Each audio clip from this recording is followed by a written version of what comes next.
Bismillah ar-Rahman ar-Rahim. Wal asr. Inna al-insana lafi khusr. Illa allazina amanu wa amilu salihat wa tawasaw bil haqq wa tawasaw bis sabr. Indeed, mankind is in loss, except for those who have believed and done righteous deeds and advised each other to truth and advised each other in patience. Assalamu alaikum, everybody. My name is Saeed Khan, professor at Wayne State University in Detroit, Michigan. And welcome to the Islamic Human Rights Commission Islamophobia Conference, the 9th annual Islamophobia Conference, which is taking a look at the rather intriguing topic of, is the sun setting on the West? Exploring shifts in global power and Islamophobic thinking. We are on day 3 of a 3-day conference, so inshallah we'll be wrapping up today with 2 excellent panel sessions. As you recall, for those of you who are joining us, welcome back. For those of you who are joining anew, welcome to the conference. You will be able to access the recorded and archived lectures and proceedings from the prior 2 days. On Friday, we had an excellent plenary with Professor Ramon Grosfoguel, who really mapped out this entire issue of whether the West is, in fact, in a state of decline, and what does that mean from the standpoint of its dominance, as well as its future trajectories moving forward. How will it deal with this phenomenon? Yesterday, we expanded on that with problematizing not only the issue of the West in a state of wobble, if you will, but what does that mean specifically for Muslims? The first session yesterday dealt with Muslims living in the so-called periphery of the West, and the second panel dealt with Muslims living actually within the West, and how in some ways they have different experiences and different challenges and different opportunities. And then also, of course, where do those intersect with having actual similarities between the two of them? Now, what we are hoping to do today is to provide for a different angle to this very same question. We are going to take a look at prescriptives. Oftentimes when we have academic conferences, there is a lot of emphasis on the problematization of issues, but sometimes we are left wanting for looking at prescriptives. So today we are going to be, inshallah, focusing on that with an excellent session this morning, dealing with ending tribalism and hypernationalism within the Ummah. Certainly when we are examining the issue of the West in decline, there are 2 emerging issues that are coming up. One is the question about whether there will be an alternative to the West or Western dominance, and what does that necessarily mean for Muslims?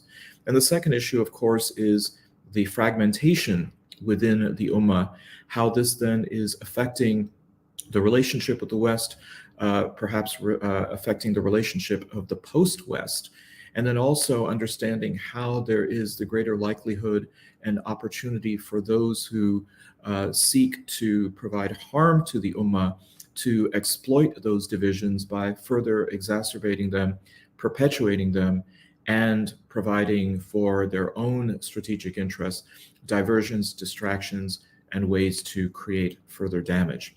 So with that, I'd like to introduce our keynotes. We will have 2 keynote speakers for this morning's session here in London, although I realize that elsewhere in the world, it may be either afternoon or, in the case of the United States and Canada, early morning.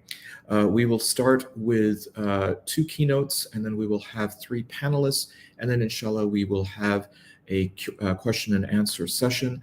I invite all of you to present your questions in the comment section, and inshallah we will get to any and all of them in due time. With that, I'd like to introduce our first keynote speaker for the morning session, and that is Cyrus McGoldrick. Cyrus is a Muslim of Iranian and Irish descent, born in the United States and currently living in Turkey. He's an author, a translator, and an editor of poetry, fiction, history, and political philosophy. as well as being a PhD candidate at Khaldun University in Istanbul. He has worked for various Islamic social and human rights campaigns for over a decade and now serves on the board of the Afia Foundation. Cyrus, salam alaikum, and welcome to the conference.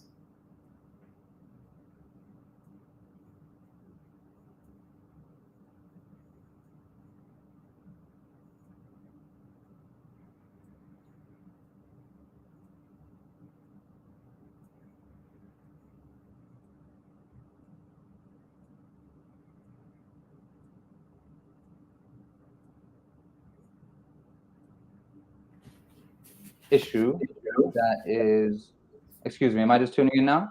Am I just, this is my first word? Yes. Okay, then I'll begin again. Bismillahir Rahmanir Rahim. Alhamdulillah, wa salatu wa salam ala Rasulillah. I want to thank you all for having me. Thank you for joining me. To anyone tuning in, I'll try very hard to not waste anyone's precious time. We all have families to take care of, children waiting for us. But the topic today and the topic of the conference this weekend is so crucial, very central personally to who I am, and so I could not resist, thinking through this with you all. And I really appreciate the invitation. I don't particularly love writing. I did write somewhat conversationally a way to think about the Ummah and how we might organize ourselves, perhaps across really, tremendous diversity according to whatever our level of involvement. And I say that, from the beginning, I want to say personally, I don't think of myself as being very involved. I'm just a working man, with 2 children. I'm not a politician. I'm not a movement member. I really do intend this just as kind of a thinking through together and advice, perhaps, based on how I understand Islam, what it seems to me that we are really supposed to be doing here. It's a way of, I hope, building up to the lens from which we would analyze then the end of Western hegemony. This is not, I mean by that to say that this is not just an academic investigation, but it's an imagining, and I consider myself as taking part in this imagining of what might be possible and of what we should hope for and work for if we have that capacity. Of course, acting across national and sectarian borders, acting as an ummah or even in smaller parts, but with the intention of working towards ummah, it's hard. It's hard to imagine. It probably won't happen very much. And of course, I have to acknowledge almost all living, ruling political leaders are part of the problem. But still, my only point today is that it is worth trying, and even that we have to try. Nation states rise and fall, group identities take hold and then dissipate. Theoretically, anything is possible. And theoretically, also, Islam as a unifying identity makes more sense than any other. But this project, any pan-Islamic political project has many enemies. In some ways, the current order is built specifically to prevent the Muslim world from coordinating any better than it is. But even still, the point being is we have to try. First, a quick note on nationalism and ethnocentrism. I think that these should not be tremendously difficult to move past if we love Allah and His Messenger. Like just at an imagination level, just imagine right past him, past your local leader. Just think right over him. Of course, if you have some role, some influence in your jurisdiction, in choosing your leader, then you choose the right one and you push for ummah-wide cooperation. But obsession with these state identities, many of them very recent, is just filling in really for the absence of Islam in our lives. I have to acknowledge, of course, nationalisms have their place in resistance against an enemy, but it just can't be the end of that struggle, and it can't be allowed to divide the ummah against itself, such that an Iranian sees himself as better than an Afghan or a Turk than a Syrian or whatever. I get it. Family is real. Extended family is real. Tribe is real to an extent. Language is real, although also a choice. Geographic proximity is real, but it's relative and it's choice. Ethnicity and race, it's a mixed bag. Some pride, of course, seems fine and it's motivated great things, but if it divides the ummah against itself and prevents cooperative work, then it has gone too far. Maybe this, to some, this will feel like is preaching to the choir, but we cannot take any of this for granted, of course. Now, on sect, this is where this is an interesting discussion, and I have to just offer some thoughts. I want to separate a couple things. Of course, there are, we don't have to gloss over. Of course, there are contradictory beliefs. There are some different practices. But I believe personally that, Sunnis should accept that Shia of, whether Zaidi or Twelver or what have you, are Muslims, that they are people of the Qibla, that they are in the mainstream. They don't have any beliefs that take them out of Islam, and vice versa. That's a premise of mine. If you have a different opinion, fine. I hope that you stay with us, for the political option. But really, the default should be, theologically, jurisprudentially, the default should be live and let live. There should not be compulsion of one Muslim group to accept the leader of another Muslim group as their own. I really believe this is my utopian, vision. If we can act with sincere interest in the well-being of all, without intra-Muslim competition and undermining of each other, then there need be no picking sides or rallying people based on sect to fight another sect. Sectarianism really only serves the enemies of Islam. And the enemies of Islam know this, and they take advantage of it. And we see this in our past and our present. My main point, of the essay that I wrote, which I believe is available too, but my main point is that all of us should be theoretically ready to work together in an organized way. We have to want unity. I think many of us do. I'm speaking this way because I don't think all of us do, but I think many of us do want unity. When you talk to people in the masjid, in any country that I visited in the world, people want unity. People believe in it. They know that we have to want it. But we also realize that most of the governments of the Muslim world are obstacles to that unity. And so if you can move them, then do so. And if not, then pray or move yourself. Some more specific issues, if I may, because the essay it's a short essay, and there's some things that I'd rather talk through, kind of face to face, as it were. But some more specific issues related to sect and also related to our history. One is that we will probably never see a unifying Imam of the Ummah until the Mahdi lands. And even then, I'm sure some Muslims will leave Islam by fighting against him. So until then, we should strive to be gentle with other believers, and harsh against our enemies. We don't have to get caught up, really, I think, a lot in questions of, will the Khalifa be Sunni or Shi'i? Will they be Quraysh or Arab? Or, this is academic discussion, but we, as the analogy goes, we don't even have clean water out here for wudu. We are making tayammum. So let's not let the perfect be the enemy of the good. Another point, it's hard to imagine strong Shi'i communities giving allegiance to or imagined, a theoretical Sunni Amir, especially as long as they have their own state by the jurists. And the Shia must know, of course, that strong Sunni communities, will almost certainly not give allegiance to a Shi'i Imam.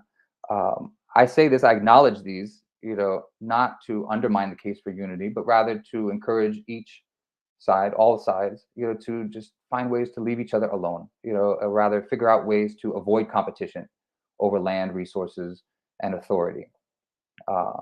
Perhaps, I know this is not the classical view, but perhaps then some Ummah-wide government or unified political effort need not be vested in one man, but rather some kind of confederation to build up to that. I know that's a whole different discussion. Again, we're just making tayammum, but I wanted to mention these issues, and by doing so, kind of set them aside and let them not stand in our way, inshallah. Some more specific issues. This is now historical. Maybe we'll have something here to anger everyone. The first is that most of the rulers of the Arab world have been placed there specifically to be a problem. The Saudis, the Emiratis, Sisi of Egypt, most recently the Kingdom of Jordan. These men were literally placed there, intentionally, to divide and oppress the Ummah. That's one. Two, the last 40 years, 40-ish, 45 years of sectarianism, are, I think, worth discussing as a distinct period. It was motivated in response to Iran, to the success of the Islamic Revolution, to undermine Iran and what it represented. And so Saudi and some religious movements, became willing allies, willing foot soldiers of propagating opposition to Shiism, at different levels. Now, of course, I hope I made clear, some scholarly refutation, some scholarly dispute is fine, of course, for scholars, but at the level, I think, of common people, of which I consider myself one, it really only serves to undermine solidarity. And we see that happening on the ground, even to this day. And so we should clearly identify who the enemies are and be clear that they must be reformed or replaced. It's not a coincidence, that these same enemies have all been the first governments to normalize relations with Israel and to facilitate American hegemony more broadly. I think we're on number 3, to speak quickly on the Iranian Revolution. I mean, this was an important victory in a period of global Islamic political revival. It was a core tenet of that global Islamic political revival, even among Sunnis, was some form, I believe, of pan-Islamism, if we may. The birth of the global jihad movement, focused first in Afghanistan, it was a very important development. So important, that even the Gulf leaders that first supported it soon abandoned it and oppose it now because it turned back on them. Rise of the Islamic movement in Palestine, is the same decade, within that decade. Algeria, Bosnia, Central Asia, many attempts, some partially successful and some defeated, but all pointing to a survival of an Islamic spirit, and some defeated, and some sense of global solidarity. Now, the war on terror, beginning not with 9/11 really, but in the 90s under the Clinton administration, maybe something of an expansion in scope of the war already waged against Iran and the Palestinian movement, is a war on really any Islam that will not accept US hegemony. So the militant groups were the first obvious target, but Ikhwan and groups like them were not just catching strays, but were actively dismantled as part of that effort. If the Arab Spring was something of a last gasp, really not a spring, but the US Zionist Gulf axis really just crushed it horribly. Russia and China, maybe this is for Q&A, Russia and China were in some ways natural fits, for adopting the language of the war on terror, using its language against its enemies, domestic enemies, as have Turkey and Iran, have also adopted the language of the war on terror sometimes, when it seems useful. But perhaps, we could leave this for the Q&A if there's time, inshallah. During this period, to speak to sectarianism, during this period, unfortunately, many of the prominent militant groups adopted, not only terrorism, or the targeting of civilians, but also sectarianism, and both, I believe, are a great detriment to that cause. In Afghanistan, the targeting of Hazaras, in Iraq, not disconnected from how Iran, was moving there too, but the revival of sectarian violence, and specifically, most concerning, I think, the religious justifications for it, from AQ and Zarqawi to ISIS, kind of perfecting it. I want to underline, Muslims should have no objection to Muslims defending themselves against foreign invasion or occupation, nor to Muslims trying to organize a just government on the principles of Islam in the prophetic way. But our way is not sectarian and it is not oppressive. And so this connects most directly, I think, difficult, with the part of the Arab Spring that we must discuss in the context of sectarianism and nationalism today, and that is Syria. I believe a less tyrannical government could have avoided it. Bashar al-Assad proved himself to be a violent criminal, and by the time that Iran entered in support of Syria, I'm aware that they thought that the alternatives to Assad were worse. That it would have meant either a U.S., Israeli, or Saudi proxy, but there had to have been a middle way, short of the full support, that it seems that Iran gave to really what became a brutal genocidal war. It's interesting to note, even though Iran saw Syria as an ally and an important part of its pan-Islamic reach and its reach to Palestine, the defenders of the Assad government in the West often did so in the name of Syrian nationalism, often using the language of the war on terror, criticizing the resistance as being foreign fighters, as if that's supposed to mean something to us. And the Syrian war has provided ammunition for really, let's say, the last 10 years of anti-Shiite sectarianism. We've seen it within our lifetimes. I've seen it within my adult life unfolding very quickly. The difference in the Ummah-wide perception of Iran from 2010 to 2020 or even 2015. I mean, Iran is, of course, one of the only states in the world that supports Islamic resistance in Palestine, and it has willingly accepted the role of pariah state as a cost of that. I think Khomeini's example, Allah yarham, and support for Palestine made Iran, despite its Shiism and despite what that means for some pan-Islamic unity, it made Iran a likely candidate for a long time as a leader of a pan-Islamic revival, as the first name kind of in Islamic resistance globally. But it squandered all of that in Syria. And at least from this vantage point right now, in the year 1444, it's hard to imagine them recovering any part of that reputation. I mean, I do think they'll survive this current revolutionary attempt, but I don't think they will recover much of its trust in the Sunni world without some great reckoning. But things change very quickly. Leaders rise and leaders fall, or leaders die. They are replaced. We have absolutely no idea in 10 years who will rule Iran or who will rule the Arabian Peninsula. Please, let's not call it Saudi. Who will rule Turkey even, or Iraq, or Syria, or if any of these borders on the political map will be in the same places. Personally, I'm not committed to any of them. I love Allah, I love His Messenger, I love the people that follow them, and I believe we have a responsibility to organize ourselves to better serve God by better serving His creations. And I hope that this commitment can unite us across race or sect or school. With that, I will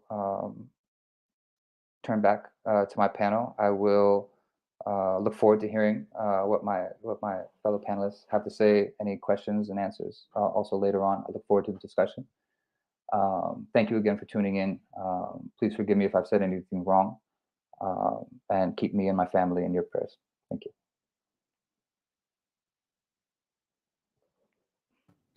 Jazakallah khair, Cyrus, for really some very important remarks that very much illustrate then what are the challenges to the prescriptives. I think it's important to go ahead and have that level of optimism that one should always have, irrespective of the challenges that one faces. And this follows very nicely the plenary session that we had last night with Sandhu Hira from the Decolonial International Network, who was chaired by Richard Haley of the Scotland Against Criminalizing Communities organization, each of these being a co-organizer of our conference. And Sandhu laid out a proposal of Islam and the concept of a new world civilization, and very much echoing Cyrus, your remarks regarding Islam and the unifying identity of Islam being perhaps the most promising of these phenomena to occur. So given the fact that we are roughly about a year and a half out from the 100th anniversary of the abolition of the caliphate, it's quite plausible that these kinds of narratives are going to emerge or reemerge within large parts of the Ummah, and the kind of, for lack of a better word, soul searching that goes with it will no doubt have an impact and an influence on the issues of unity, the issues of division, and the possibilities of exploitation by various forces within and without to perpetuate and even profit from that kind of division. So thank you for laying out some of the issues for which we certainly need to then be aware and devise strategies on how to deal with that. We will now proceed to our second keynote of the session, who is joining us from Iran. Hakimeh Saghaye-Biria is an assistant professor at the University of Tehran and the Faculty of Islamic Knowledge and Thought. She holds a PhD in American Studies from the University of Tehran, along with a master's degree in mass communication from Louisiana State University, Go Tigers, and a Bachelor of Arts degree in communication from the University of Houston, Go Cougars. In her research, Saghaye-Biria has explored how Orientalism more generally and Islamophobia more specifically have affected international relations, including in such cases as the universal human rights regime, the US-Iran relations, and the relationship between the United States government and its Muslim minority population. With that, Dr. Hakimeh.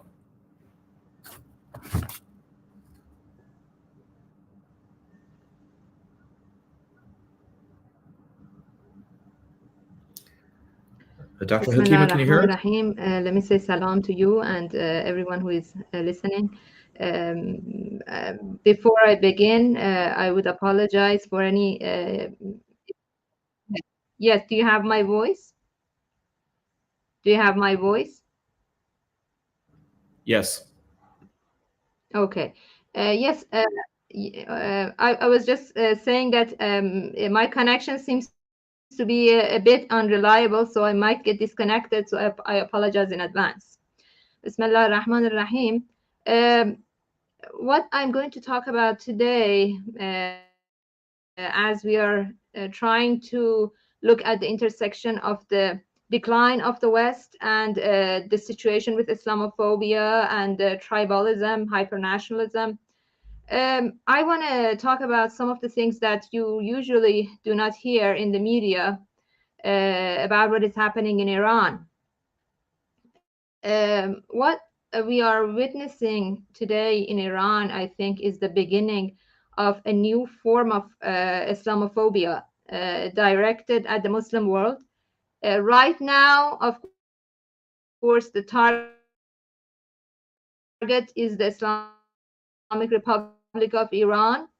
But in this few minutes that I'm going to, talk about the beginning of a new round of Islamophobia, now that the West is in decline.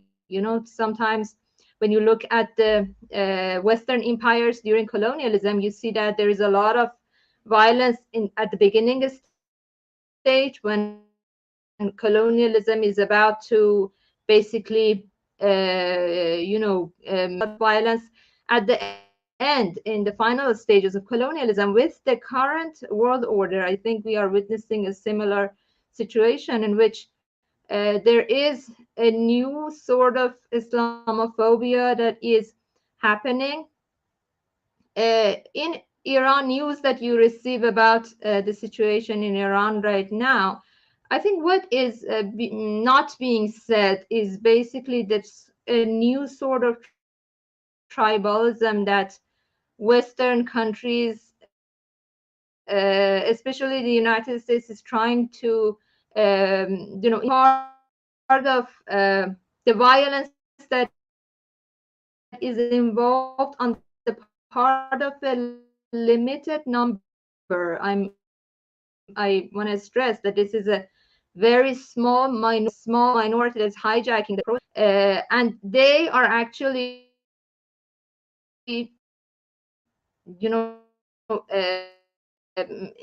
using a lot of violence, a sort of violence that we have never seen in Iran before. Seen it at the beginning of the Islamic victory of the Islamic Revolution on the part of MKO, for example, or some of the Kurdish separatist groups. But now it is coming back in a new shape, that it is, and the violence directed at very young individuals who have an Islamic identity. For example, we had several part of this Basij organization that they are mostly, Islamically oriented and revolutionaries, and as young as 21-year-olds have been violent. Something that should alarm us, that what sort of mentality could be developed here that could make people go for such violence. And then what is the goal? Because we see that this is being done by a small minority, as I said, very few people, but then the goal is actually to make a larger group of people, maybe plurality of people, a group of us versus them, that is being created, that tolerates, for example, the martyrdom of Arman Aliverdi in Tehran, Nekbatan, that he was tortured to death, basically kind of lynched to death. And we have other examples of that. What sort of tribalism are we seeing here? And as I said, it's going to have an effect on other Muslim countries around the world in terms of Islamophobia. I think what is happening is that, we are, if I want to give a little introduction to my understanding of what is happening on the ground, during colonial times, we had this binary or this duality created between forces of coloniality in Muslim became agents of colonialism, but they were actually people, Iranians, Indians, the so-called brown sahibs. And then on the other side, you had the people of basically resistance against colonialism. So you had two forces, and in the middle you had people who were quiet and just going along with their lives. But basically this duality was there. But as we move to the current time, we see that there is an attempt made to create a different duality. A duality between forces of Islamism and forces of so-called moderate Islam and secularism. So on one side you have Islamism, on the other side you have forces of moderate Islam. Now, how is moderate Islam basically defined here? If I refer to the words of some of the people in the think tank world in the United States that have been talking about this, and some of the politicians, the director of WINEP is very basically encapsulates the idea of what they mean by moderate Muslim. They say that an Islamist is someone, actually Robert Satloff says that an Islamist is someone who wants to create a society based on Quran and accepts that this is the way the societies should be governed.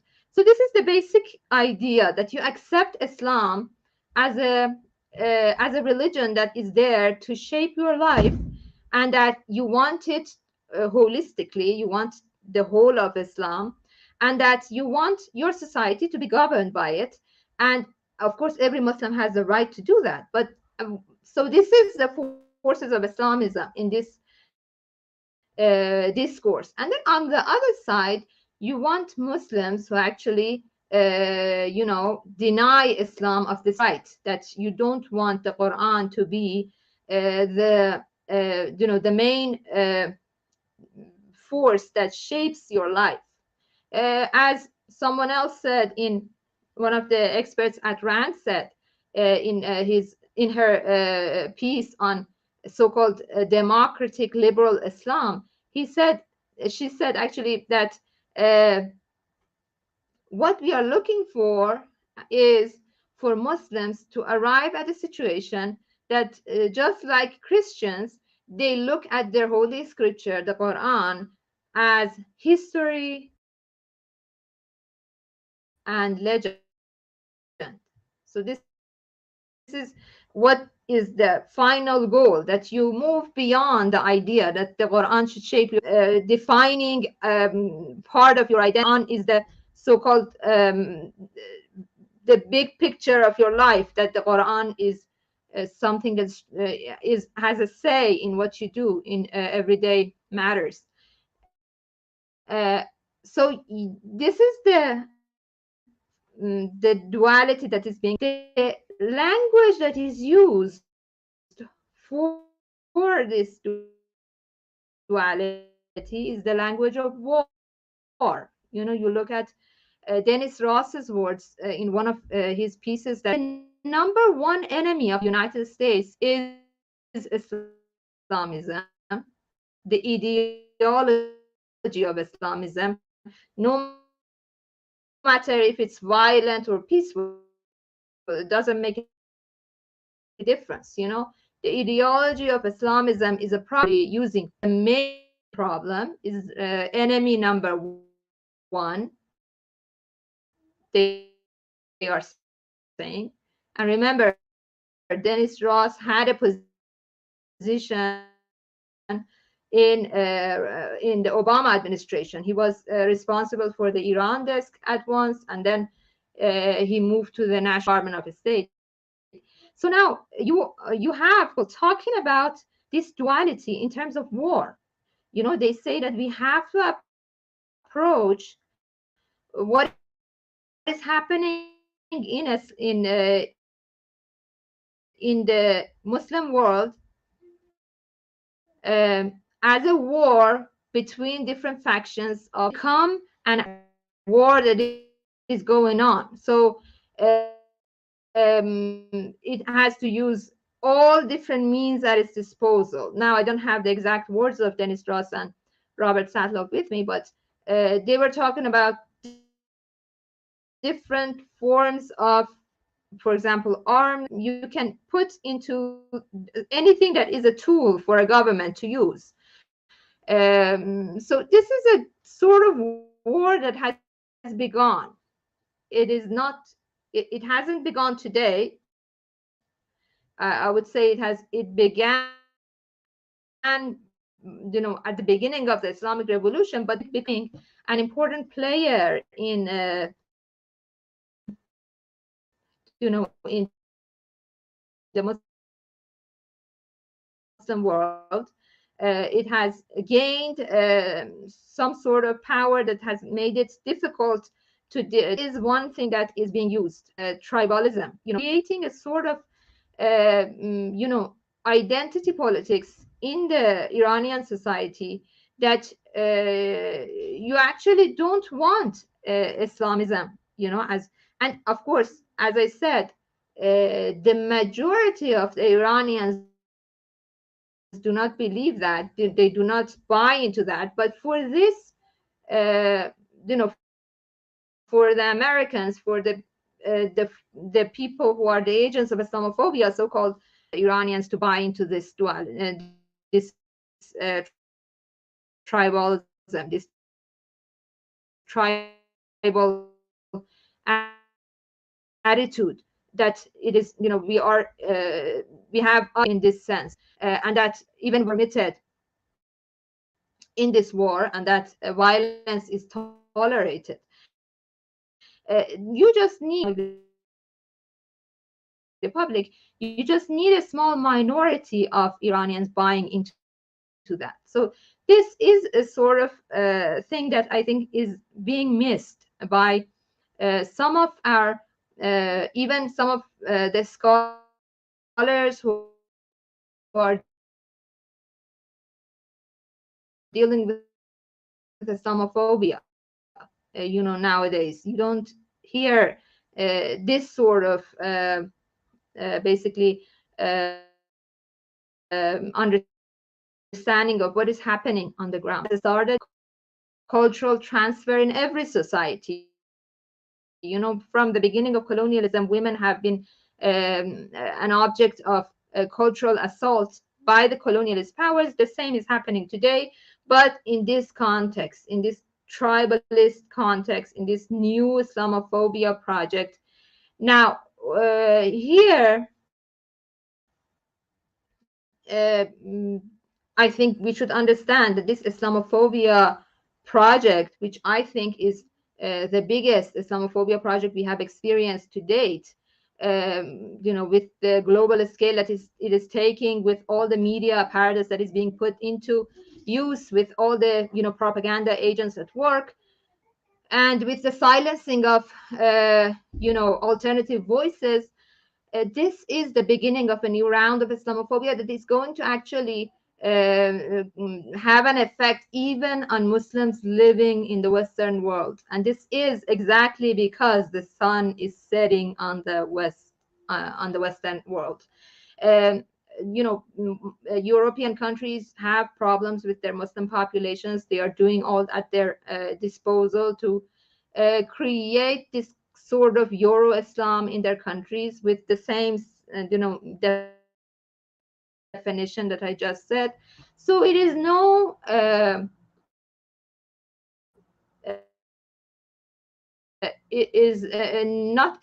there is no surprise that hijab ban, and I saw something in the news a couple of days ago, that I believe that we are going to see new rounds of Islamophobia around the world, and it is going to affect Muslims living in the Western world as well. The people who are here today and those who are concerned about Islamophobia, about the rights of Muslims around the world, to look at the situation with this big picture in mind, and remember that there is sometimes at the end of world orders, you see more violence happening, you see different sorts of conflicts created. The sun is setting on the west, but we have to be vigilant about what is happening around us, and be vigilant than the rounds of Islamophobia that we have witnessed so far, and that could have a lot, very much graver consequences for the Muslim world. Thank you for listening to me. And Jazakallah khair, and thank you so much, Dr. Hakimeh. I appreciate your perseverance with some of the technical issues that we're having. I'm very happy that you focused on the policy world, and particularly think tanks, and more specifically think tanks in the United States, although certainly other think tanks, including those in the UK, are important because of the influence that they wield on not just governments and government apparatuses, but also on shaping public opinion and public narratives. There is certainly quite a bit of integration and interaction in these spaces. Another area, of course, where public opinion is shaped, that also is involved in this sort of industrial complex of communication, is the media. And yesterday, for those of you who were tuning in, and of course I invite you to listen to the recorded sessions, Lawrence Dury focused on the media in shaping perceptions, and in many ways also how that affects Muslims living in the West and elsewhere, who may be inadvertently or explicitly internalizing these tropes and these narratives about them. Well, somebody who can speak very well on the topic of media is somebody who spent quite a bit of time not only in the media, but also at the very highest echelons of that particular sector. Peter Oborne is an award-winning writer, journalist, and broadcaster who's worked for various newspapers, including The Spectator, The Daily Mail, and The Daily Telegraph, where he was the chief political commentator until his resignation from the paper in 2015. He now writes for Middle East Eye and the Byline Times, and he's the author of numerous books, including The Rise of Political Lying in 2005, The Triumph of the Political Class 2007, and the Sunday Times bestseller, The Assault on Truth 2021. His latest book is The Fate of Abraham, which was published this year. And might I just also make a point that Dr. Hakimeh's book, Political Islamophobia at American Policy Institutes, Battling the Power of Islamic Resistance, an IHRC publication, is available for sale and certainly expands on many of the observations that she provided today. On a personal note, I was privileged enough to be able to have conversations with Peter at this past summer's Bradford Literature Festival, newly minted Fate of Abraham, and to hear him be able to speak of it as well, I guess a term that you would be familiar with, fresh off the presses, Peter. With that, Peter Oborne. I think you might be on mute, Peter. Oh, can you hear me now? Yeah, I assume you can hear me. Well, thank you very much for inviting me to this amazingly timely conference, and I'm really honored to be here. And I will pick up on the subject of Islamophobia in the media, which is a kind of disease in the West. The systematic misrepresentation of Muslims in Western countries, whether it's Britain or in France or across the European Union.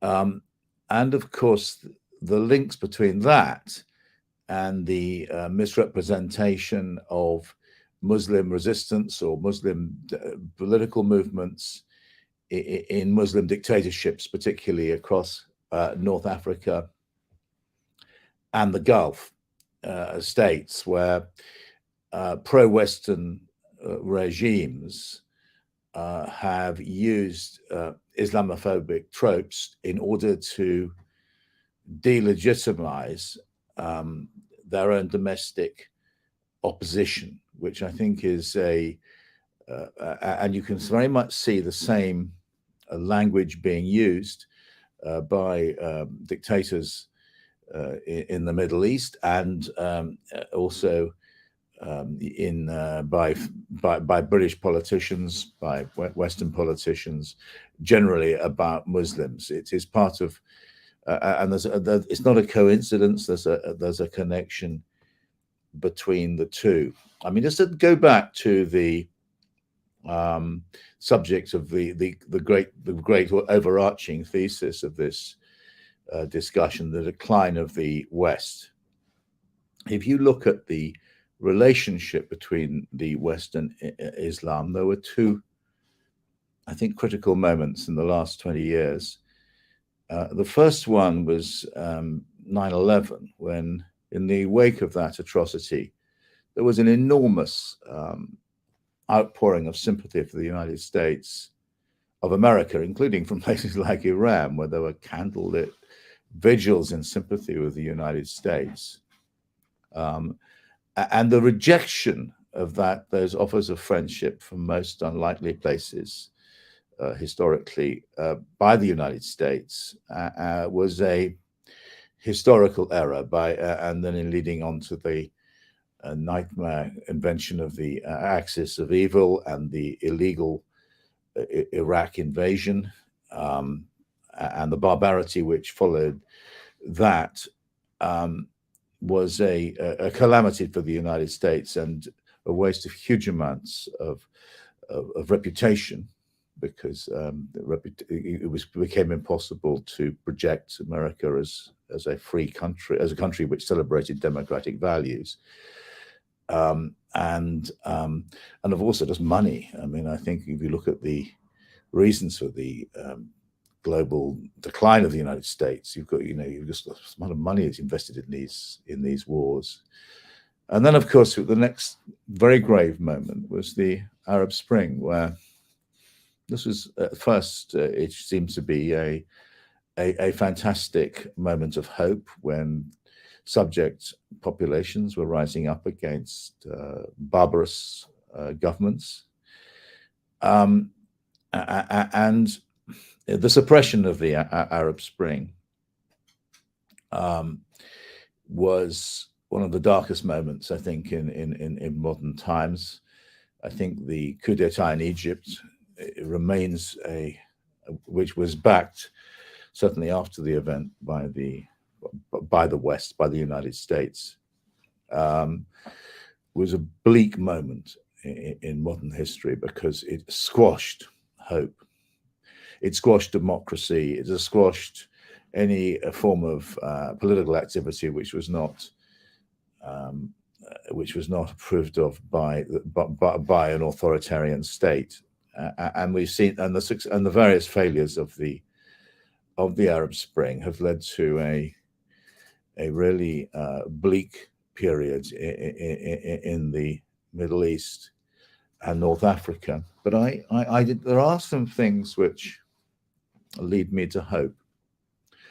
Actually, one of them is the World Cup. You can just see with the support for Morocco of a common, I don't know if you'd call it the Ummah, common Arab, North African Muslim consciousness behind Morocco, and as it defeats one former colonial oppressor after another, with France next along the way on Wednesday night. But what that has shown you is that there is that even though at an elite level, at a regime level, there may be a suppression of political Islam, for a better word, at a popular level, these movements, the Ummah or the Muslim consciousness, the common consciousness, is very, very strong and remarkable, and it's almost a revolutionary moment in a sense, or at any rate, it's a sense of a way you can look forward peacefully to a new kind of global engagement. And the second reason for hope, I think, is the decline of Western hegemony in the region, because the West has formed so many.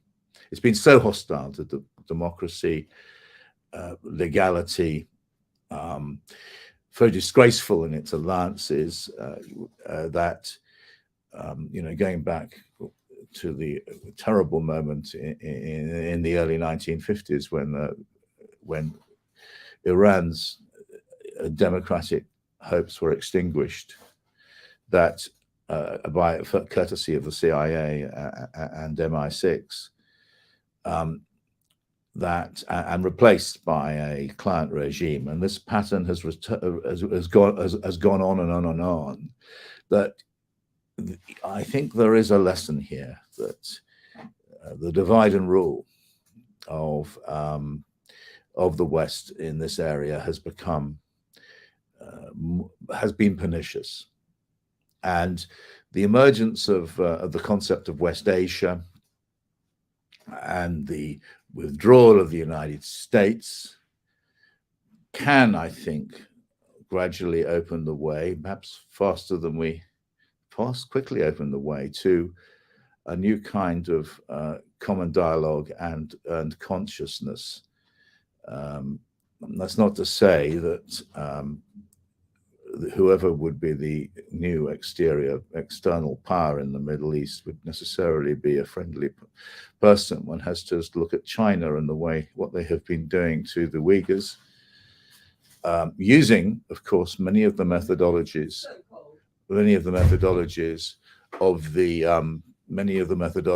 of the war on terror. And so there's every reason to feel alarm about the future, but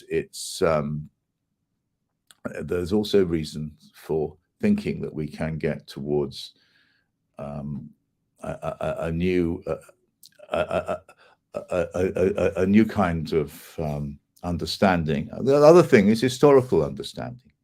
I think as we learn more about ourselves and about our history, nationalism, even in the West, looks more and more problematic.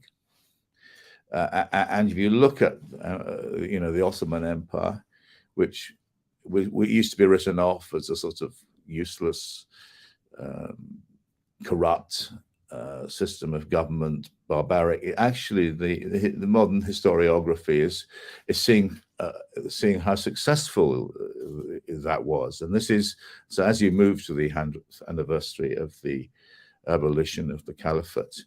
There were deep wisdoms and deep compassion and deep insights into governance, and also insights in how to combat sectarianism embedded in that Ottoman period of rule. And actually, funnily enough, I see as a historian of the West, or a student of the West, Austro-Hungarian Empire also was very generous in many ways. It solved problems which the emergence of new nationalisms in the late 19th century onwards challenged. One final point, because I've gone on far too long. I do think that the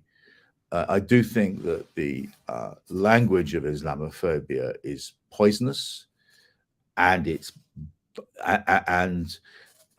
is being deliberately promoted.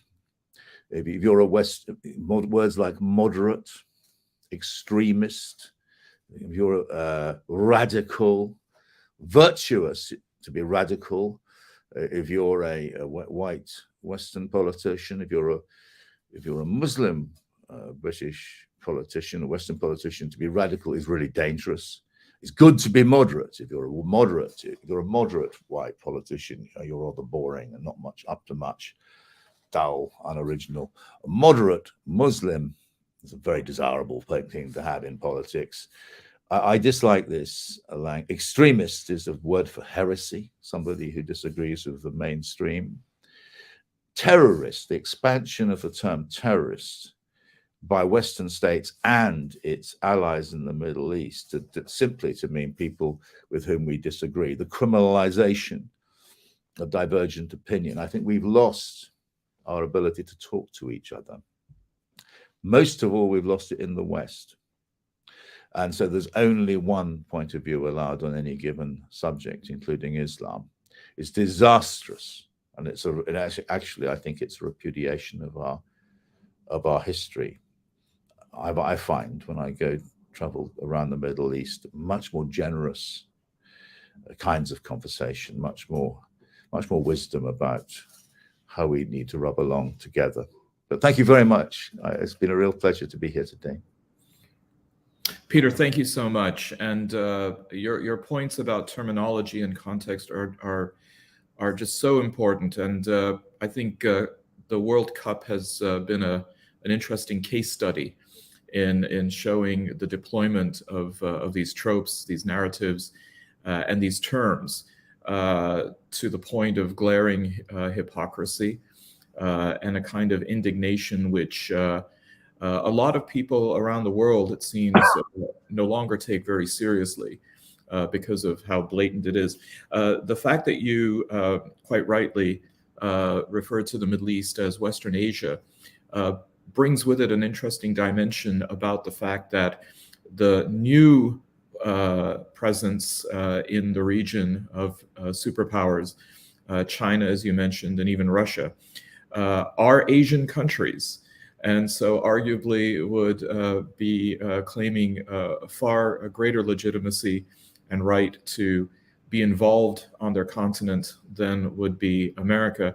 And I suppose it also brings up an interesting point that was raised in one of yesterday's sessions by Joao, that what about the possibility of an alliance with Russia, Europe, and the United States? And does this mean then that there will be a Europeanization of Russia in response to what is seen as yet again this project of Islamophobia in order to move it forward? So thank you once again, Peter. And again, The Fate of Abraham, for those of you who have not read it yet, I strongly recommend it, as I do all of the publications that our noted scholars have authored, both for IHRC publications as well as for their respective publishing houses. Next, we will be hearing from Sister Eman El-Bahnassawy, who is a dentist interested in human rights. She was born and reared in Kuwait, but studied dentistry at Glasgow University. Her parents are Palestinian refugees, as her late father's town was occupied in the 1948 Nakba, and his family was forcibly exiled and made refugees to Gaza. She is now an activist who stands up for the rights of Palestinians and other vulnerable groups. She opposes racism, war, and violence against women, and she's also an avid supporter for environmental change to help reverse the negative impact of global warming. With that, Sister Iman. To contribute, I would like to thank the organizers. I'm so delighted that Scotland Against Criminalising Communities is a co-organizer, as I am speaking to you from Edinburgh. Thanks for Cyrus's and Hakimeh's talks earlier, and for Peter's thoughts. I feel that there should have been a bit of a clearer mention of what we mean by tribalism and hypernationalism. Is it always wrong? Is it wrong to be patriotic about who you are and where you come from? And then where does this whole notion stem from, making it an issue? I know Cyrus mentioned it briefly, that it's not always wrong when defending your territory. I know the speakers over the last 2 days were very inspirational, and they were thought-provoking in the topics they covered. And one that is really important that we do not forget, the Western colonial powers that have on the surface of it withdrew, and I'm surprised that Peter said America's withdrawal from Western Asia. On the surface of it, they withdrew, but they left their Asians. They kept the leaders in power are to carry on the mission and the vision for the thefts and the destruction of the region, and the making sure of the whole area is always subjugated under oppression by these who look like us, who speak like us, who come from our areas, but their loyalties are not to us. They are continuing to be an obstacle, which what Cyrus alluded to. The establishment of the borders was by Sykes-Picot, and yesterday there was a football match between the two nations that caused this segregation in the Arabic area in particular and the Islamic world after the fall of the Ottoman Empire. I understand the importance of the Ummah. I am a very proud Muslim, and I try and practice Islam as a holistic, which Hakimeh has mentioned. I'm not an extremist. I think Islam is a beautiful religion that covers all aspects of life. And it is very much seen as the enemy because it is the only solution to the mess that was created by human greed, and that is mainly practiced by the white Western colonialists. However, I personally have great reservations against what Cyrus defined in his paper as the monarchies that led the Ummah after the four companions that ruled after our Prophet Muhammad passed away. So after these four righteous and perfectly led an example of what a perfect leader should be, the monarchies after that, they were all about inheritance and who leads what. So I have a lot of issues with that, with the concept of the leaders rather than the notion of the Ummah. Why are we still aspiring for a unified leader, Cyrus? I'm not quite sure. Why are we still stuck in the past? This is my question that was posed by the Algerian philosopher and Islamic intellectual Malik ibn Nabi in his book, The Problem of Ideas in Islamic World. In Arabic, this is my translation of it, but in Arabic was مشكلة الأفكار في العالم الإسلامي. Why can't we create a new narrative to where we see we can excel and where we can all work together? Shouldn't we be giving priority to Islamic states to become a bit more democratic and to perform an Islamic democracy, a true Islamic democracy, not like the West democracy. If it is not the Conservative, it's the Labour in the UK. If it is not the Democrats, it's the what's the other one in America? Well, the Trump party. So the term Ummah is a true reflection of an Islamic bond, an umbrella that unites us all as nations. The political parties are different. So the love and solidarity that we all exhibit is tremendous. And the joy of what you've mentioned, Peter, about the win of the amazing achievement of the Moroccan football team. I've read a very nice tweet that overnight, the population of Morocco suddenly grew by 1.6 billion. But Morocco is very, very special. Not only it is an Arabic country, a Muslim country, but it's an African nation. It's about time that the World Cup is seen as not an exclusive right for European nations or Latin America. And Latin America is interesting because they are oppressed people like us, but they have talent in football that we need to beat, hopefully next. The term Ummah also reflects that we need to try and move into a new Islamic civilization, a vision for it, and we need to work towards it, whereby I think the politicians need to be separated from Islam, not them not being Muslims, but that people are, the problem with the Arab world is that people connect and see Islam through these politicians who claim to be of an Islamic agenda.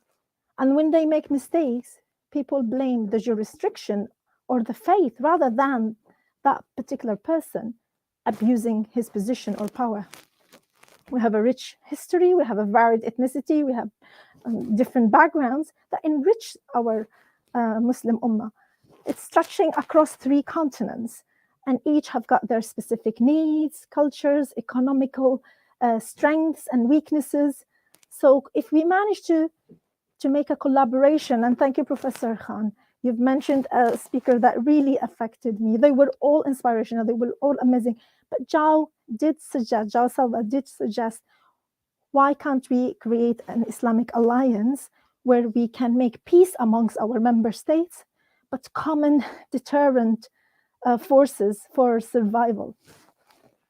And like you've all have mentioned, the fall of the Ottoman Empire gave the gateway to division, whereby the divide, oppress, and rule is what have shaped the area at the moment. And then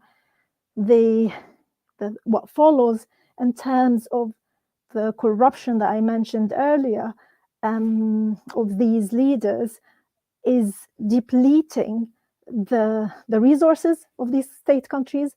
It is causing the upset that drove and became the catalyst for the young people to rebel and to go, in particular in the Arab world, to go into the spring uprising that had so much hope for the young generation, that they can make a change. They were fed up being ruled by aging, crippling, tyrannic governments that had no interest in or vision for these countries. There was no common consensus or what is it that we've achieved since the so-called liberation from Western occupation, from colonial occupation. I disagree with Hakimeh. I think if the youth and the young generation in their 20s go to the streets, that is not to be a criticism to them. They have now become empowered by social media, that they can make change. This mainstream government-led media is oppressive. It's following the agenda of these regimes. What do you expect those who are angry, who are the unemployment rate is very high. So where do you think they can make change? Where do they voice their objection to what's happening to their own countries without going to the streets and making their voices heard in this way? So I'm not saying I agree with all of it, but I think you need to see it from their point of view. And the Iranian regime is not perfect either. You need to face up to the corruption, to the misuse of power, and to the stretching of what the Iranian government is doing in neighboring countries.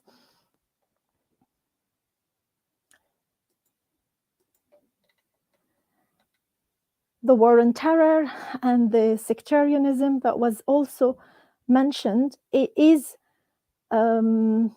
misconception. It is what the West want to use as an umbrella to continue to oppress our countries, to continue to be the overriding power in the region.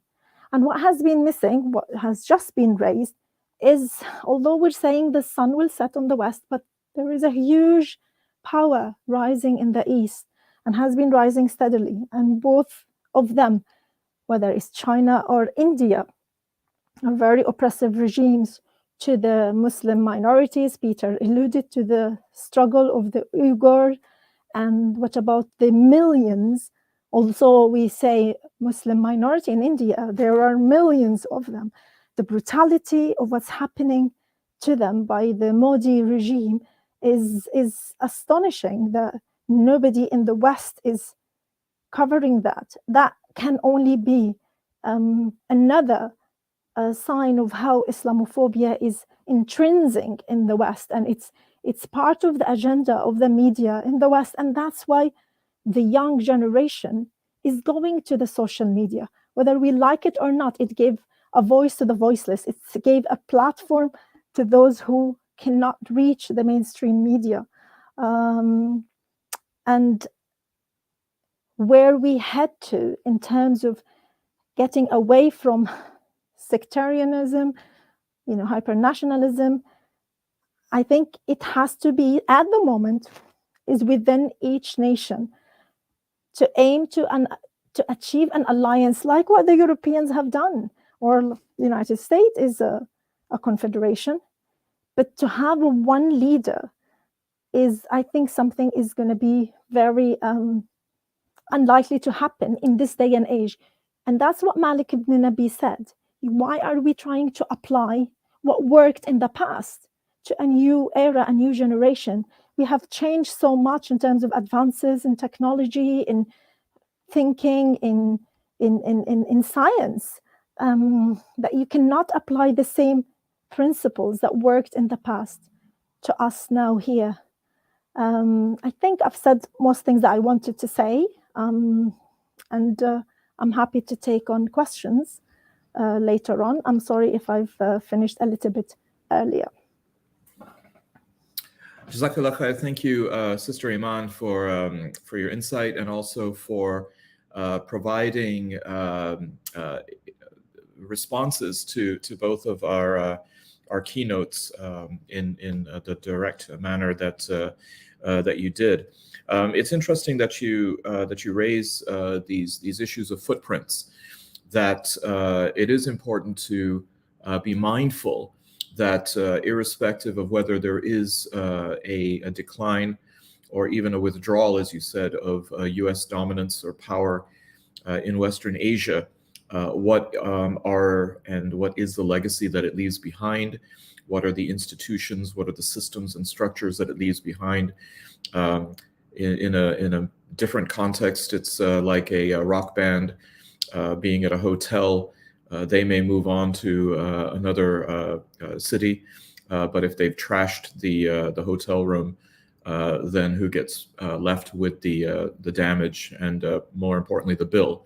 I think you're finding that, and I also appreciate the fact that you mentioned that there has to be some way of examining the issue of U.S. withdrawal outside a simple binary or duality, that there will be a replacement of someone else who may be problematic, whether it's China, Russia, a combination, or the rise of India. I think that we saw this in last night's discussion with Sandhu Hira, who said that Islam, he believes, provides the only comprehensive civilizational model. But what are going to be some of the efforts made to push back? And also the agendas of a declining West, trying to make sure that others are not on the ascendancy.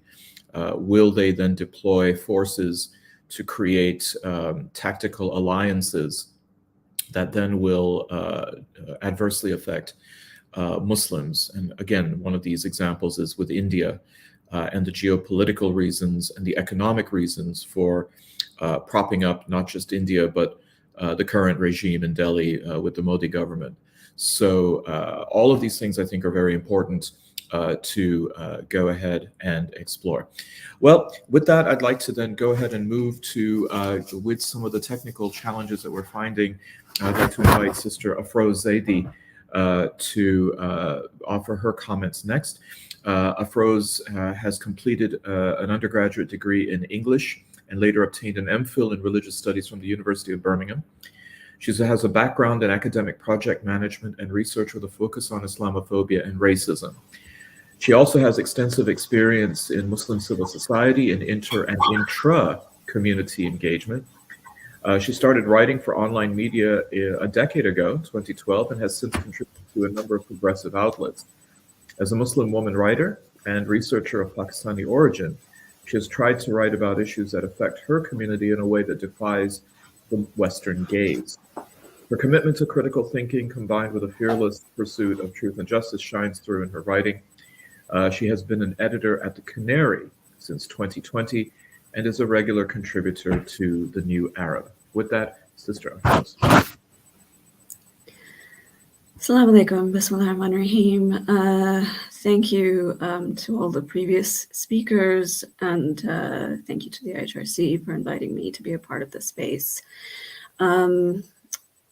I will begin by saying that this is an important conversation. What I wanted my contribution to be today is something that I tend not to have the chance to discuss normally. When I was told that it is about sort of cohesion within the Muslim community, the topic that immediately came to mind is the issue of Muslim women and the treatment of Muslim women within the Muslim community, and that is something that I want to be speaking on. I bring to this topic my experience of community work at the grassroots, locally, within my mosque, within sort of interfaith circles, within intrafaith circles. I set up I co-founded the Ahlul Bayt Society at the University of Birmingham. So what I'm going to be speaking about today reflects my experience throughout that kind of journey. At the same time, while I have been kind of working in these different spaces, I have also studied and written about and researched Islamophobia and racism more broadly, and obviously the effects of colonialism and how they are impacted. So one of the greatest challenges with speaking about the rights of Muslim women is that we don't particularly have the space to speak about the rights of Muslim women. And when I say we, I mean Muslim women. In a extremely Islamophobic society, we are constantly, as Muslim women, trying to not discuss issues that will basically reflect badly on Muslims as a whole. We are trying not to say that the issues that we have within our communities reflect in any way badly on Islam as a faith. We are trying to basically navigate a quite tricky space where our rights are being denied in multiple forms, whether it's domestic at home, whether it's in the mosque, whether it's online. However, we have to find a space where we can call attention to that, but without it feeding into Islamophobic narratives. And as somebody as a Muslim woman who has tried to do that, who has endeavored to, make that try to fight for that, as one among many Muslim women, it is extremely challenging. The space to discuss these things is extremely limited. And even when we do find the space where it is just a conversation among Muslims, for instance, there is very little, the reception is very poor. There is very little open-mindedness on the part of not just Muslim men, actually, but also many women. Particularly, possibly women from older generations, women of more conservative leaning. There is a great deal of pushback when we talk about, for instance, things like space for women in mosques, things like the rights of a woman when she enters into a marriage. So they're all sort of very nuanced, volatile conversations where a lot of kind of emotions are involved and a lot of sensibilities can be offended. And it is very, very difficult for women, for Muslim women, to be able to have these conversations and to call attention to the denial of their rights within that context. And their rights are being denied. We have women going through financial abuse. We have women experiencing physical and emotional abuse. We have women in controlling relationships. We have women experiencing marital rape. We have women who are not allowed to enter mosques, let alone pray in them. I had an experience, this was before the start of the pandemic in 2020, where I was caught in a storm, like it was raining outside, and I was in London. This was in February 2020, and I had to attend an event for work, and then it was almost Maghrib time, and before I caught my train, I looked up on Google a mosque that was near the venue, so I walked there in the rain. Knocked on the door. There was this old sort of gentleman who opened the door, and I said, "Oh, could I pray, please?" And he just went, "No." And I'm stood out there in the pouring rain. He sees that I'm, getting wet, and he literally just kind of sends me away. Now, I was quite upset about this. Obviously, it meant that I missed my salah. And I didn't have a space to pray. And I tweeted about this and, sort of said which mosque it was. And I had like hundreds of girls and women on Twitter commenting on similar experiences that they had in mosques mainly in the UK. So I think what I want to call attention to mainly is that the experiences of Muslim women and consequently their perspectives are fundamentally different to those of Muslim men, by and large. I'm not sure if as a Muslim man, someone might have reflected on that to any great extent, reflected on how different it is for a Muslim man to go through life being a Muslim man, and how different that experience is to that of a Muslim woman, because it is vastly different. And there's a bit of there's a great deal of denial when it comes to the fact that we are in not just a patriarchal society, which is not obviously specific to Muslims either. Just in general, patriarchy exists, but there's a great deal of denial of the fact that our societies are structured in a patriarchal way. Not just that, but the interpretation of religion historically has been patriarchal. That is not to say that it is inherently bad or wrong. It is just a fact that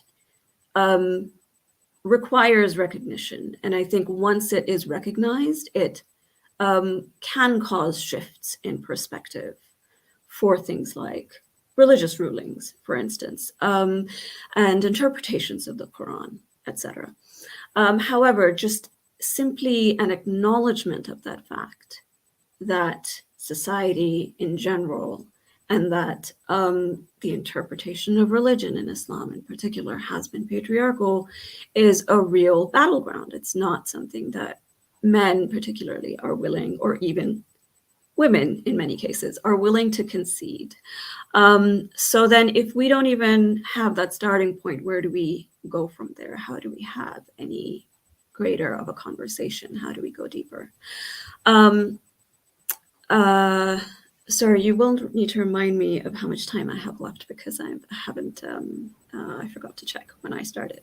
You can keep going. Yeah. So there is a fundamental difference between the experiences of Muslim women and the experiences of Muslim men, which by and large remains, I feel, and I think many Muslim women will agree with me, it remains unacknowledged by Muslim men.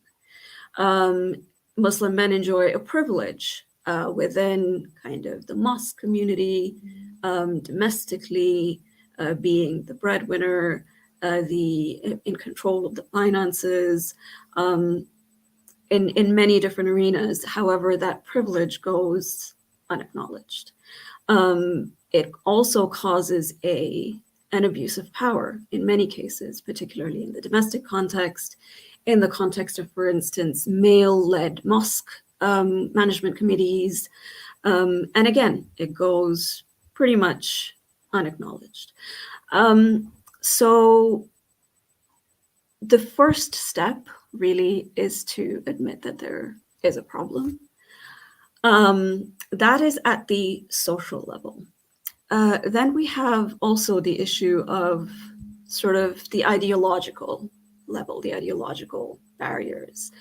One of the things that has greatly affected the Muslim community and young Muslim men in particular is the rise of the red pill culture. And what that means is so red pill is a reference to The Matrix, the movie. It takes from a movement started by white men on sort of Reddit and other kind of online spaces, which talks about men as victims in a female-dominated and misandrist society.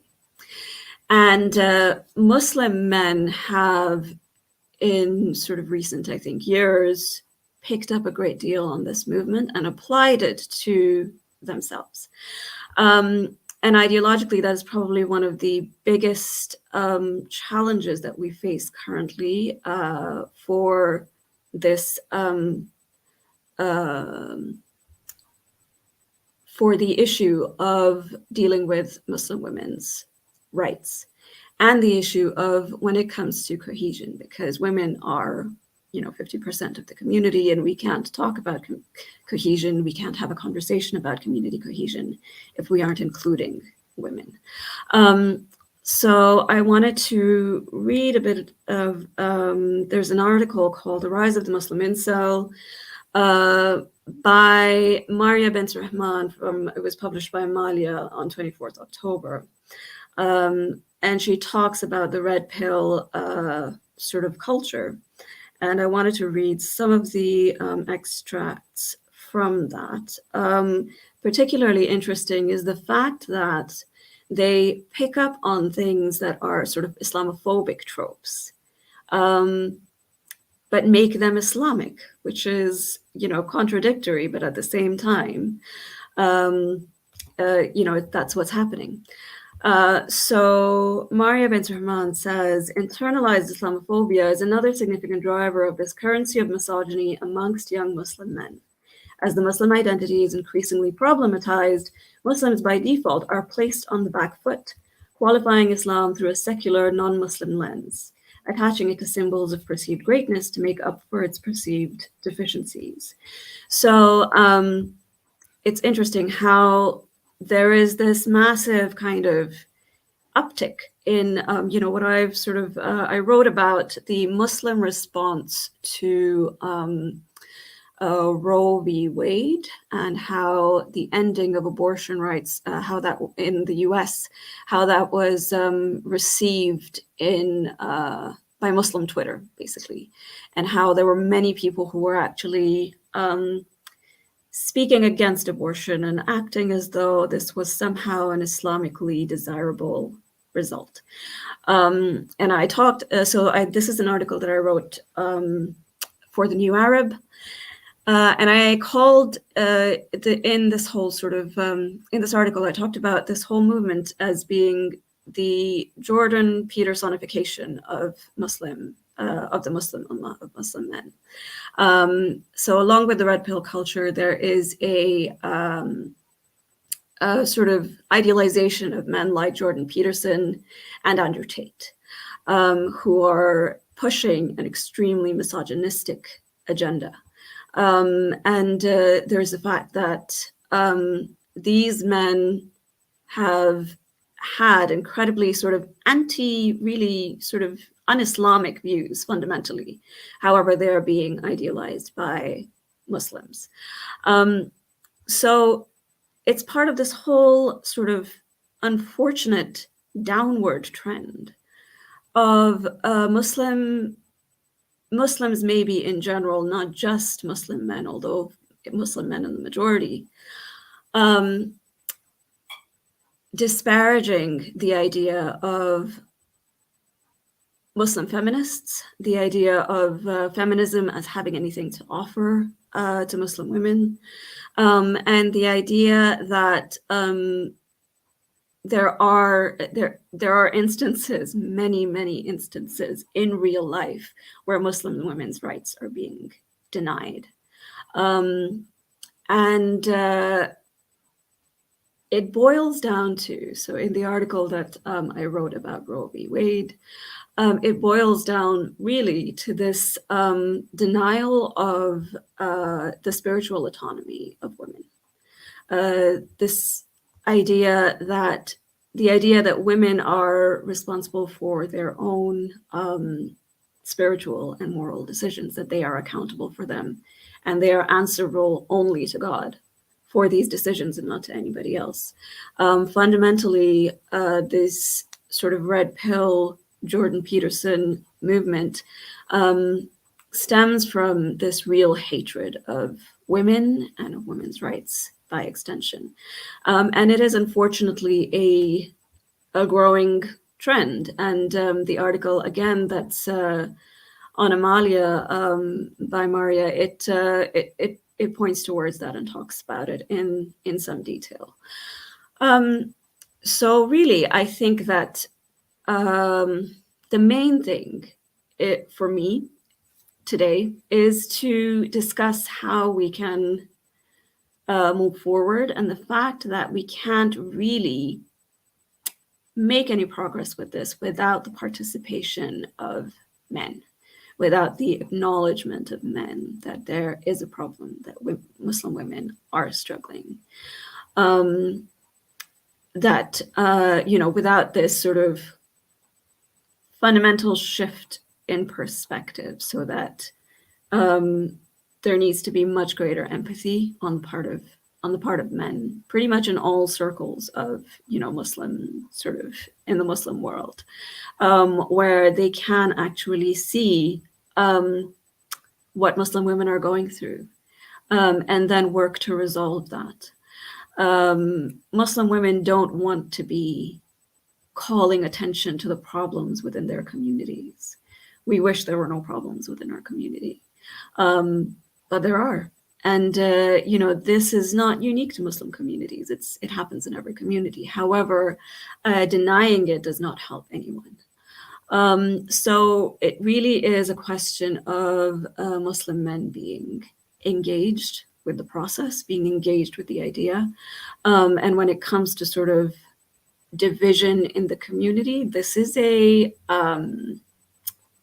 schism. This is, you know, this is a massive divide. And we're not going to be able to bridge it if we don't even acknowledge that it exists. One good model to follow, which I can finish on, is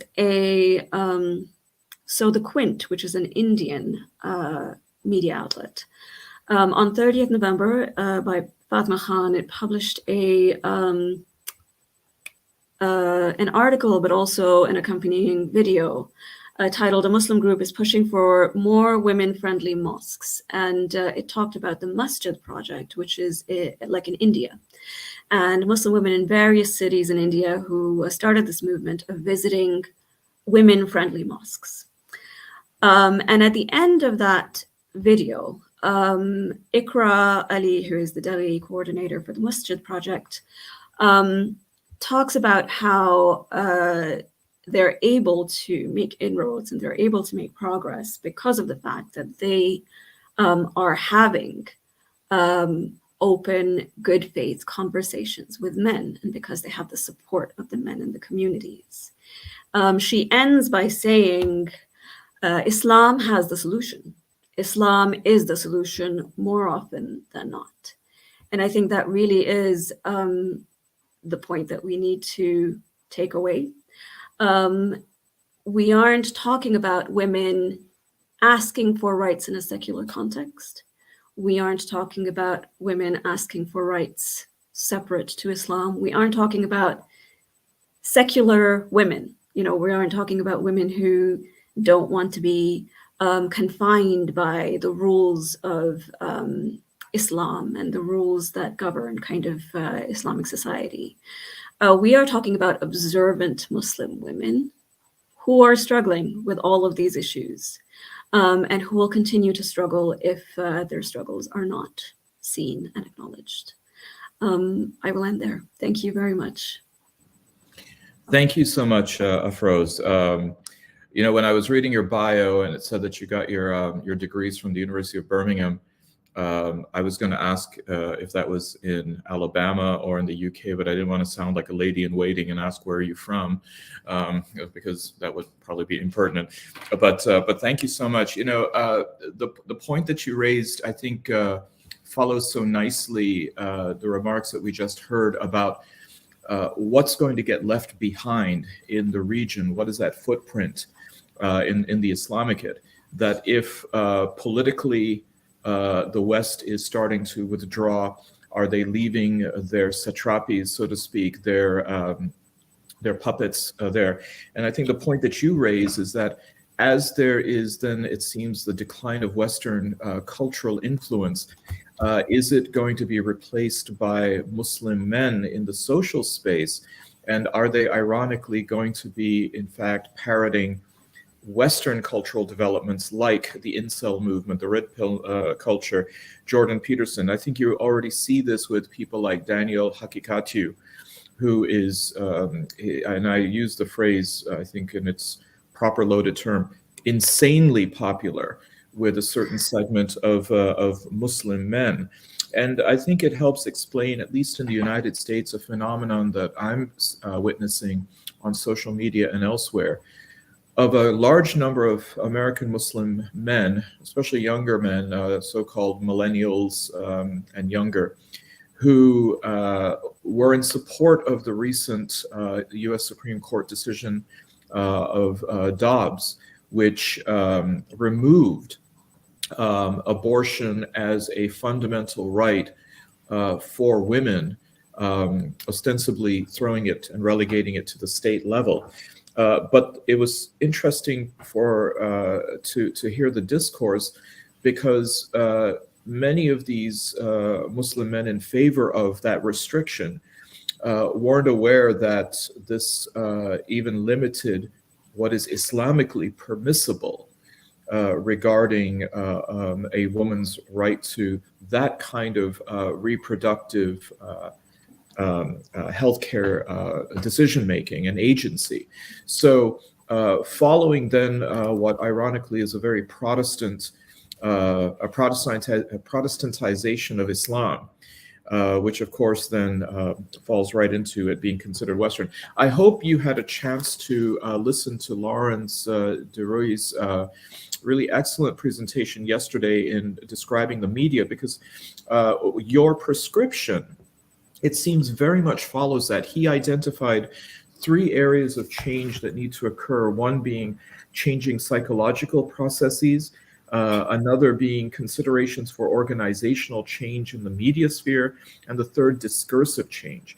And it seems as though that could easily, just as easily and readily follow within an intra-faith and intra-community model, where there needs to be a psychological change among Muslims, particularly Muslim men, that there needs to be organizational change within the social spaces of Muslims, including mosques and the home. And then finally, of course, a discursive change also needs to happen. So I very much appreciate your insight into this, and I'm really grateful that it blends in so nicely with what we've already heard today and also yesterday. So thank you very much for that. Well, with that, I'd like to go ahead and open up to the question and answer period. We have 20 minutes remaining, and inviting back everybody. In the interest, I think we're still trying to see if we can bring back Dr. Hakimeh from Iran. It looks like, again, we're having a little bit of technical issues, but I'd like to go ahead and invite and really open this up to a discussion. If any of the panelists and keynotes would like to ask each other questions. Yes, Sister Iman. Oh, am I unmuted? Oh, thank you, Afroze. I didn't get the message to begin with, so I wrote a question or a discussion. I appreciate the feminist movement. I was very strong feminist when I was young, and I think it's delusional to think of the feminism as a successful Western idea. I think the best feminist ideology stems from Islam. You just need to meet myself and my husband and to feel sorry for my husband. I think Islam empowers women to an extent that nobody can appreciate it until they understand and read about feminism and read about Islam and practice Islam correctly. Unfortunately, I was sent away from the biggest mosque in the UK, in Huddersfield. I was like you, waiting between trains, and I thought, oh, the mosque is near here, and I've heard about it so much, let me go and pray. And they sent me away. And and he said, another passerby said, oh, you can come and pray in our house. I said, I have a home, but I have the right, just like you. When I want, if I want to go to a mosque, I am entitled to that right. This is not your house. This is the house of Allah. Now, misogyny is infested in men, Western and Eastern. You just needed to have read about what happened in the police force in the UK, and it's infested in the fire brigade. It's just global. Men would like us not to exist. Much to their dislike, we are the majority. We are more than them. I like Cyrus enjoying my comment. I'm not sure how Peter feels about it. I think women are their own worst enemy. If we don't ask and demand and insist and like you said, make coalitions amongst ourselves, organize ourselves to demand our right. This is not the right given by men. We're not asking for charity. This is the right we are given by our religion. You know, the most successful businesswomen, the most successful financier were women at the early stage of Islam. The first university set up in Qayrawan in Tunisia was set up by a woman. So women are leaders in Islam, but not very much highlighted. And men domineering because of their dominance in physique and in wars, that gave them the upper hand. But as we said, in the context of cohesion and sorting out our issues as Muslim nations, yes, I can see the point about women's rights. And yesterday, somebody else mentioned that the misuse of feminism can be destructive. I can't remember which professor, but the feminist movement can be abused and misused. Yeah, very interesting point, Afroze. Thank you. Thank you, Sister Eman. Just a point of clarification, and I'm not trying to womansplain here, but I believe Al-Qarawiyyin is in Fez, Morocco, was established by Fatima El-Firi. One more asset and gold star for Morocco right now, along with the World Cup.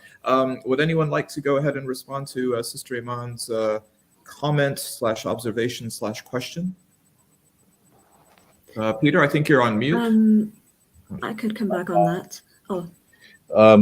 It's a very serious subject which Afroze and Eman have raised, and it's worth noting that this is not unique to Islam. This issue of male patriarchy in great religions, it definitely happens in the Christian church. You know, there's no priests female priests in the Catholic Church, the largest Catholic. Think about the Orthodox churches in the Middle East. Even in the Anglican Church, my wife's a priest, there are major issues too. So it's completely right to raise them, but don't think it is simply a problem facing Islam. That's what I was going to say. All right, thank you. Sister Afroze, I think you wanted to add in. Yeah, it definitely is not a problem just facing Islam. However, when we look at the concept of intersectionality, it's important to look at the struggles of Muslim women within that context. So it is the layered oppressions of Islamophobia, of sexism and misogyny, and of, in many, many instances, racism, because many Muslim women, many visibly Muslim women, are also women of color. So it's, all of those layered kind of oppressions. So it absolutely does, as I said, it is an issue within kind of society at large. It's not just something that affects Muslims for sure, but we need to take an intersectional lens as well when we discuss the position of Muslim women. In terms of Eman's points, I do agree. So I have really seen in the various kind of arenas that I've worked in a great deal of activity from Muslim women who are struggling, who are kind of calling attention to their rights, and facing a great deal of resistance. So I don't know that it's accurate to say that there's complacency among Muslim women. That's not what I've observed. What I have observed is that it is very difficult for them to kind of make any progress because of resistance from men, because it is still men who are in positions of power. It is men who hold keys to, various things. And so whether for, because of lack of access or lack of power or whatever, it is difficult to kind of make progress, which is why I ended on this idea that good faith conversations are essential if we're going to get anywhere, make any sort of progress. Well, what about this notion then about, if we're talking about the West and its decline, we're seeing manifestations of this through what are really moral panics. Sometimes they're framed in terms of the culture wars, especially in the United States. They take on different incarnations in Europe as well. At the same time, Islamophobia cannot be said to be a moral panic per se, given the fact that Islamophobia has been around for so long, that would suggest that the West has been in a moral panic for 500 years. This current manifestation of Islamophobia, however, does seem to be tied into the anxieties that the West has about its declining dominance. We see this through demographic shifts in places like the United States, manifesting itself in anti-migration movements in Europe as well, and I think that feminism does play a role in that. I'm wondering, how then does this cultural element tie into the political realm? I know, Peter, you've written extensively about this, whether it is capitalizing on it, exploiting it, creating moral panics. What is that, as Afroze so aptly also describes, where's that intersectionality between the political and the cultural when it comes to moral panics, and how that then manifests itself in Islamophobia? And I'd like to open that to everyone, but if Peter, you wanted to focus on it, because I know your book does. Yeah, well, I mean, Islamophobia is a general concept. It's not a moral panic, but what it does do is manifests itself in a series of moral panics, of which the most, I mean, the Trojan horse affair in Britain was one really serious moral panic, and I studied this. The British media collaborates with politicians and with think tanks, and you can show that the think tanks create the intellectual framework to create a discourse that Islamists are on some sort of march to try and capture the education system. And then you get the press running a whole series of stories which seem to prove that, and the politicians have to react, and all the time. And it becomes a terrifying event, and it destroyed the lives, certainly destroyed the careers of a large number of brilliant school teachers, as well as damning a whole community really in East Birmingham. And so that is a moral panic. Then we have the grooming gangs panic, also a construction of the press. It's more complex. I mean, there definitely were Muslim men doing terrible and evil things, no question about that, in the grooming gang the panic, but the narrative was twisted and distorted to make child sex abuse a Muslim issue, and actually, tragically, it's an issue which affects all sections of society and mainly takes place in the family, which is, of course, something which the media doesn't really like to attack. So and so on. We have one moral panic after another, but they do fit into a narrative that there is something twisted and demonic, even sometimes, about Islam, and it poses an existential threat or a moral threat or an attack, even attempt even to take over the West in some way or another. Okay, thank you. Afroze, I mean, you did locate this dilemma as having at least some anchorage in the West. I mean, after all, Jordan Peterson has not yet converted to Islam, despite various attempts on YouTube videos to try to solicit him into the tribe, so to speak. I'm fascinated by this. That do you see this as being something within the Muslim women's discourse that is being discussed regarding the nexus and even the encroachment of these Western ideas under the guise of Islamic piety? I think what people, when it comes to sort of criticism of feminism, for instance, or when it comes to the idea of Muslim women asking for their rights or speaking out about the things that they're struggling with, I think there's I think people sort of overcredit Western influence or Western ideological influences when it comes to that. I think what, certainly in my observation, at the grassroots, women who are, fighting, who are demanding better treatment, who are just asking to live, they are doing it because they just want to live. They're not doing it because they are feminists. They don't call themselves feminists. They're not doing it because they hate men. They're not doing it because of some, reaction to whatever, because they hate Muslim incels. They probably don't know what Muslim incels are.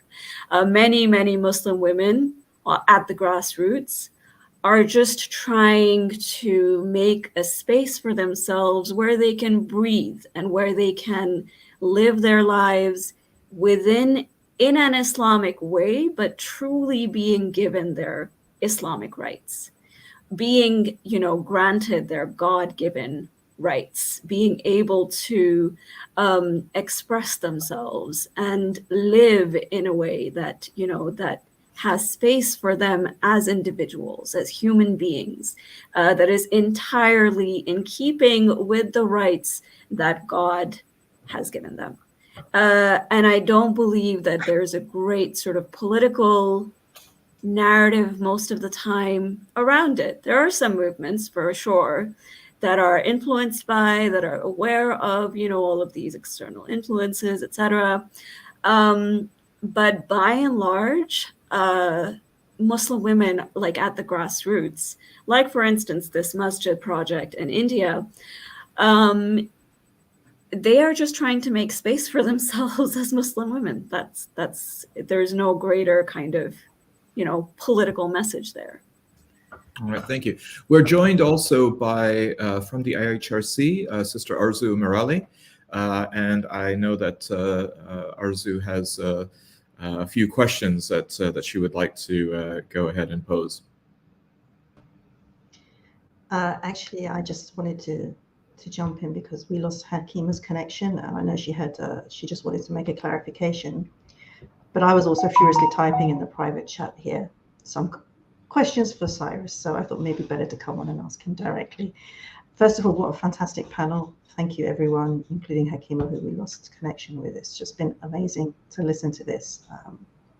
I think this is going to be one of those ones that's going to be reshared many times. A little bit of the clarification from Hakimeh. Iman, you mentioned that she was criticizing the young people for protesting. She was criticizing a very specific type of Islamophobic violence amongst a minority of protesters. She was not. She did say clearly that protesting was everyone's right. That said, the connection was very bad. So I can imagine that this was not picked up.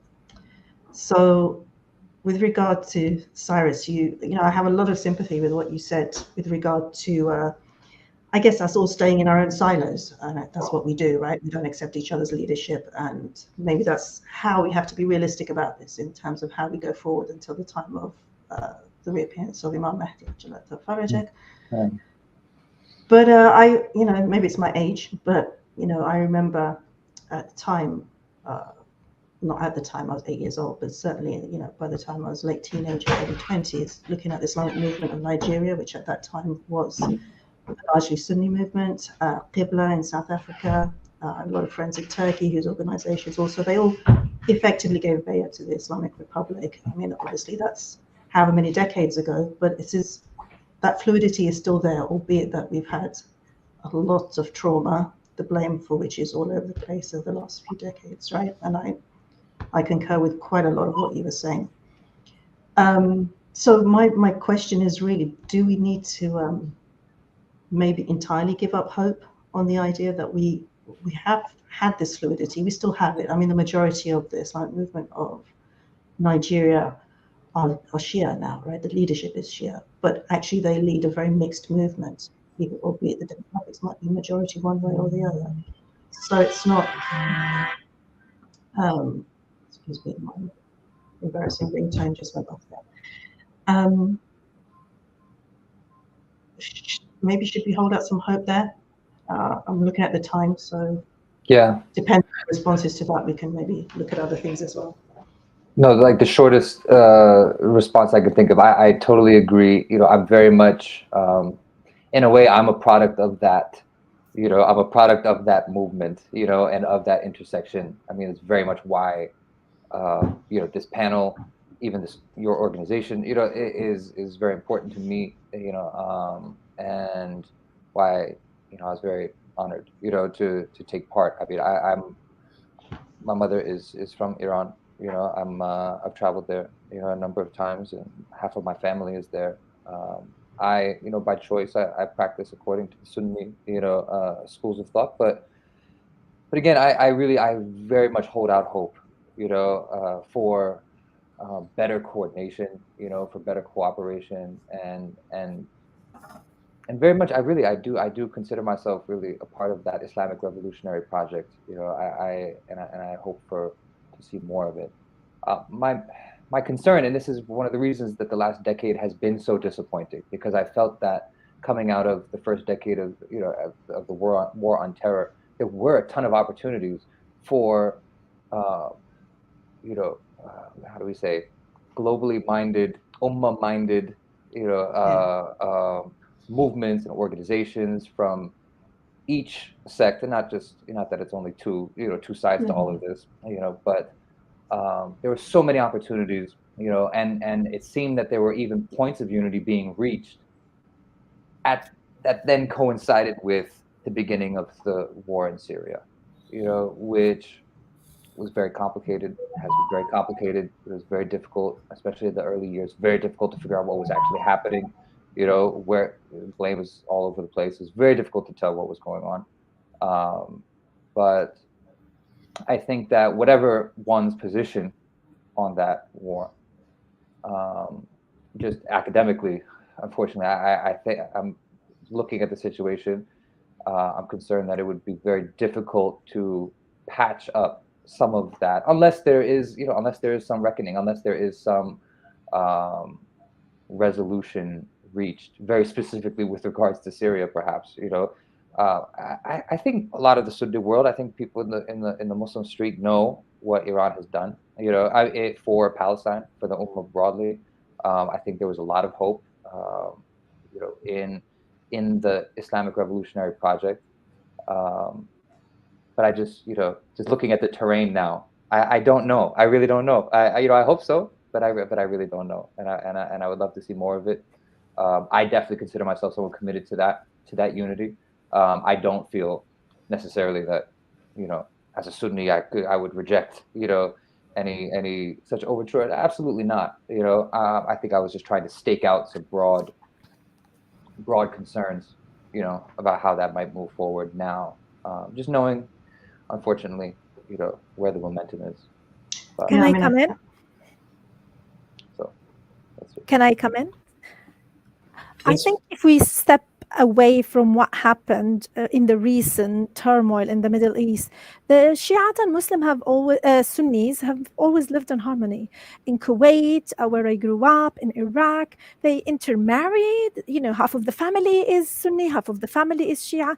The problem stemmed from the fallout of the Iran-Iraq American-led war. They fueled, sold arm to this or sold arm to that, and came down to nothing at the end of it. Even that piece of land, I can't remember what happened to that piece of land that the whole war broke over.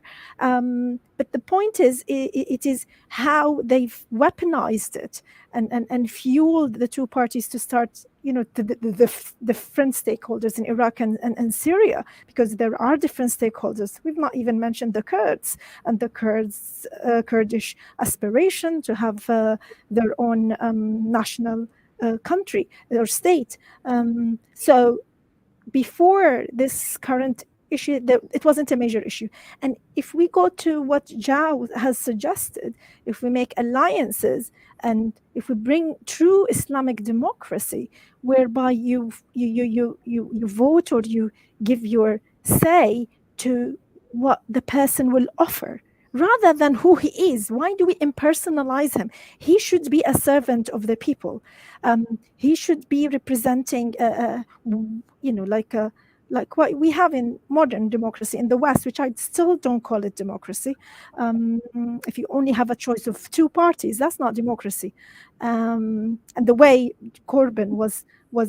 Jeremy Corbyn was attacked and defamed and had internal party to demolish him and to, I would call them, they were perpetrators of treason, to collapse the labor socialist movement that could have prevented us in Britain to be in such an economical disaster by the Tory government. But that's it. I'll leave it to Peter to come in maybe. I find it interesting that, and Peter, thank you for raising the issue of the Ottoman Empire. In the 19th century, European and Western nationalism was in fact introduced into the Ottoman Empire as a way to start to eviscerate it. The Serb revolt in 1804, the Greek revolt in 1821. One could say that the expression of Zionism was similarly an aspirational move for European Jewry that was under siege and under duress for the West's own strategies in Western Asia. It was a form of identity politics, and now we find 200 years later that there's a different kind of identity politics and identity construction based on ethnicity, sexual orientation, gender as well. And I wonder if the sectarianism that we see in the Islamicate is a consequence of this, in part, that the rise of sectarian identity politics is not only sort of a new form of nationalism, but arguably just as inorganic to the Islamicate as was the nationalism that was visited upon it in the 19th century as being a Western project. So just some thoughts. Peter, I think you've got you're unmuted. Well, by the way, also the Arab revolt, you could put it into the same Absolutely. category. That's a very interesting point you raise, is the new sectarian identity politics, something which is analogous to the rise of nationalism used to deconstruct or to sort of undermine the caliphate. I think there is something there. One of the and I speaking from a Christian tradition in Britain, as an Anglican, that the dominant ideology of the West is secular liberalism. I think this is an underrated factor because people are blind to religion, and in many ways secular liberalism is a religion just as much as any other form of belief. And one of it's much more powerful. It's being used to undermine the state. You'll get it quite soon in Britain, the attempt to undermine and destroy the Anglican, the state church, disestablish. That will happen, and it will, and that means taking away not just the rights of Anglicans, but I think all religions. And there is a movement to attack religion itself. And at the moment, the easiest religion to attack, particularly in the United States, but also in Britain and the West, is Islam. But at the end of the day, all religions, and which are based on a different kind of ways of seeing the world. So the liberals depend on rights, hence what you were talking about, these identity politics. Whereas religions are more about compassion and helping each other and a way of living, and relating to much older traditions and wisdoms. I don't know if that's I think that is relevant to our discussion. I think you're right, Peter. I mean, in many ways, then Islam becomes the canary in the coal mine.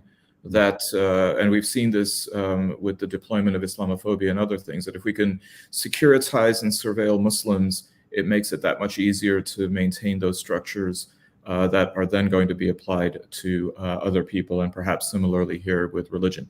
Well, unfortunately, time is not kind to us. It pushes back, and we have to conclude this session. Thank you so much for really a very wonderfully vibrant panel and discussion. I'd like to thank Cyrus McGoldrick, Dr. Hakimeh, again, apologies for the technical issues there, Peter Oborne, Eman El-Bahnassawy, Afroze Zaidi, and also, unfortunately, he could not join us, but Dr. Marandi I hope we can have you back for a future conference, as I hope we have all of you back for a future conference. We will adjourn now until 1:55 GMT, in which time we will be coming back with session 4, Creating, Recapturing Islamic Ontologies for Understanding the Situation and Transformation, which will be chaired by Saifuddin Kara from the University of Toronto. Wassalam to all of you. Very much indeed. Thank you.